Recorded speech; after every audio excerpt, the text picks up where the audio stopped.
Na sociálních sítích jsme snad skoro všichni. A to od novorozeňat až po důchodce. A samozřejmě s fenoménem sociálních sítí přichází taky hromada rizik a nebezpečí. Vsadím se, že pokud bych se většiny z vás teďka zeptal, jaká ta rizika jsou, tak mi pravděpodobně většinu z nich vyjmenujete. Ale to jenom díky tomu, že se naše generace se sociálními sítěmi setkává od narození denně. A dokonce některé z nás o nich učili i ve škole. Jenže to neplatí úplně o všech uživatelích sociálních sítí. Nejenom naše rodiče, ale hlavně naši prarodiče se sociálními sítěmi setkali až ve vyšším věku. A neví všechna rizika, která se sociálními sítěmi přicházejí. A místo, kam jde většina důchodců, když se chtějí online socializovat se svými přáteli a známými, je Facebook. Nejvíc celé Evropské. Nejvíc Ukrajinců přes vám. Právě stávka 12.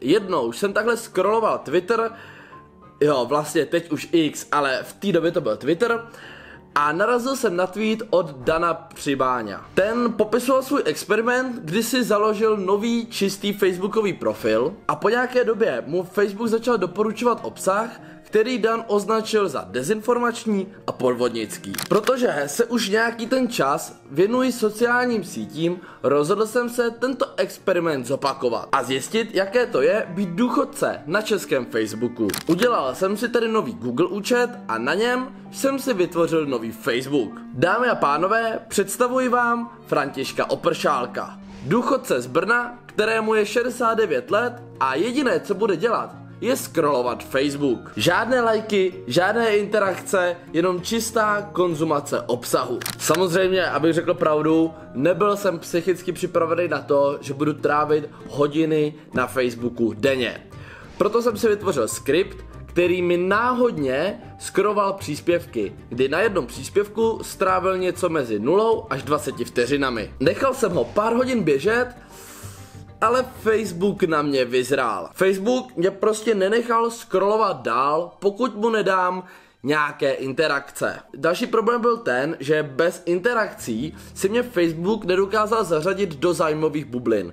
Takže mi stále dokola doporučoval 3 kategorie obsahu, a to zpravodajství, sport a bulvár. No a mně tak nějak začalo pomalu docházet, že asi budu muset scrollovat sám. Jenže jak to udělat správně? V mém okolí neznám žádného důchodce, který by měl facebookový profil, takže se nemám mezi koho infiltrovat, ale pak jsem dostal nápad a vznikla operace důchodce. Plán byl jednoduchý. Protože žádné důchodce neznám, musel jsem je najít. Jenže správa sociálního zabezpečení tak úplně nedává k dispozici online seznamy důchodců v České republice, ale pak mi to došlo. Však přeci na Facebooku jsou seznamy důchodců, kteří v České republice používají Facebook v různých spolcích, organizacích a skupinách. Jednou z těchto skupin je i Seniori se baví. Dost neškodná a vlastně dost sympatická skupina seniorů, která čítá něco přes 2,5 tisíce uživatelů. V tu chvíli mi stačilo otevřít seznam členů a začal jsem dělat průzkum toho, co ostatní seniori sledují. Udělal jsem si 2 pravidla, aby pokus zůstal co nejvíce autentický. Za prvé, stránka nesmí být politického rázu a za druhé, nesmí vykazovat známky manipulace a podvodu. Ostatní stránky, které se na profilech seniorů často opakovaly, jsem začal sledovat. Dále jsem zkusil velkému množství členů skupiny poslat žádost o přátelství. A k mému milému překvapení tuto žádost přijali pouze 4 účty. Profil tedy máme ready a můžeme začít pomalu scrollovat. Pravidla samozřejmě platí stále stejná. Žádná interakce, pouze scrollování. Netrvalo dlouho a po pár minutách mi Facebook doporučil první příspěvek s politickou tématikou. A tím bylo video předsedkyně komunistické strany Čech a Moravy Kateřiny Konečné. Jste si mohli dneska na novinkách přečíst, že naše vláda má další nej.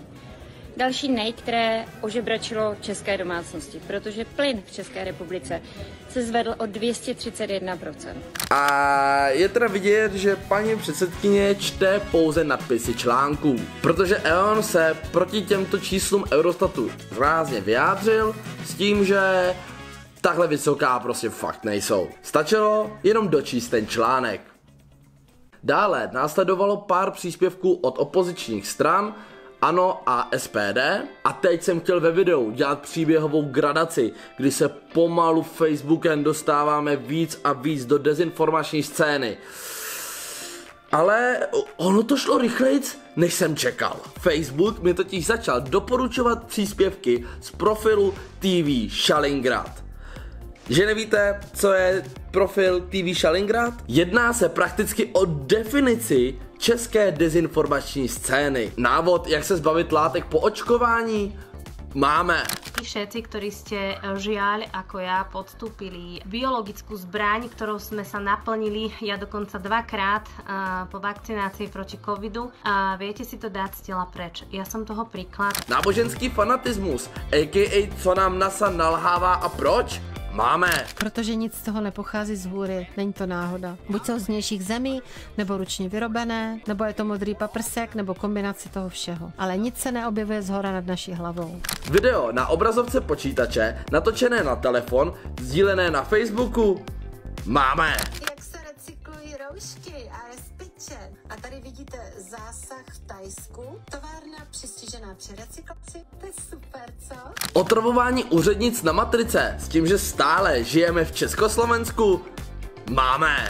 Státní občanství, české soc rep. A já to absolutně tomu nerozumím, protože v roce 71 byla Československá republika. Ano, ale my jsme měli i republikové státní občanství, jo, české a slovenské. A pokud vám ani tohle nestačí, tak si za pouhých 210 korun měsíčně můžete předplatit TV Stalingrad. Získat tak bonusový obsah a přístup na sociální síť Stalinbook. Kámo, jestli tohle video bude mít někdy 10 000 lajků, tak si to normálně koupím a podíváme se tomu na zoubek. Tohle, jako, aby řekl pravdu, tak tohle jsem nečekal. Aby mi Facebook po 30 minutách scrollování začal doporučovat takovýto obsah, to předčilo má očekávání. Člověk by teď už i čekal, že nemůže být hůř. Ale Facebook algoritmus má neomezené možnosti a samozřejmě, že to může být i zajímavější. Po TV Stalingrad přišla vlna motivačních videí a citátů. Samozřejmě v hlavní roli s Markusem Kaletou.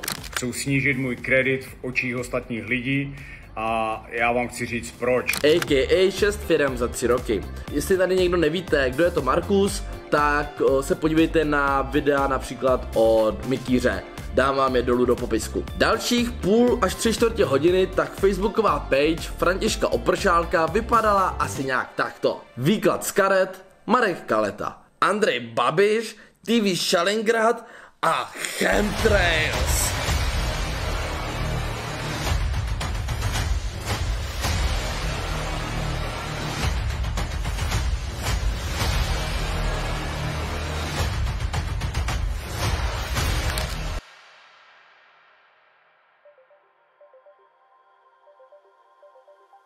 Abych řekl pravdu, po 3 hodinách scrollování jsem se začal cítit dost špatně. Takový ten pocit vyčerpání a znechucení. Už se mi vážně nechtělo pokračovat dál a říkal jsem si, že už mám dost materiálu a tohle prostě musí stačit. Připravoval jsem se prohlížeč vypnout a začít dělat něco jiného, když v tu chvíli mi Facebook doporučil profil, na který jsem čekal celou tu dobu.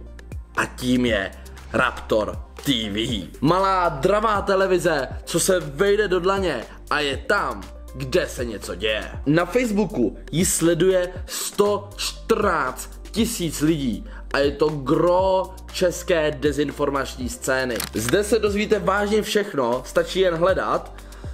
Ale mě zaujalo jedno specifické video. Nevím, jestli jste si toho všimli, ale 12. září měla proběhnout velká celostátní stávka. Podle reportáže jsme se měli těšit na to, že bude stávkovat až půl milionu lidí. Kde tyhle čísla berou, nemám ponětí. Ale možná důvod, proč jste si nikdo nějak moc nevšiml, je ten, že vy jste nemuseli stávkovat, abyste se stávky zúčastnili? Nemuseli jste přestat pracovat, vyjít na ulici ven s transparenty a bojovat proti naší vládě.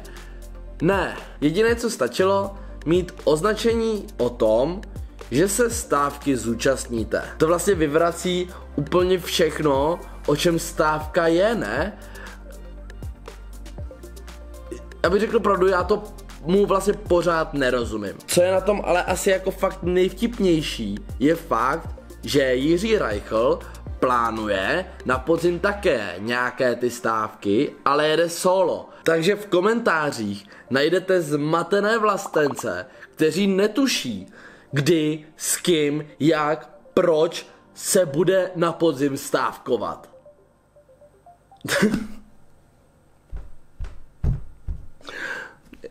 Come on, hej.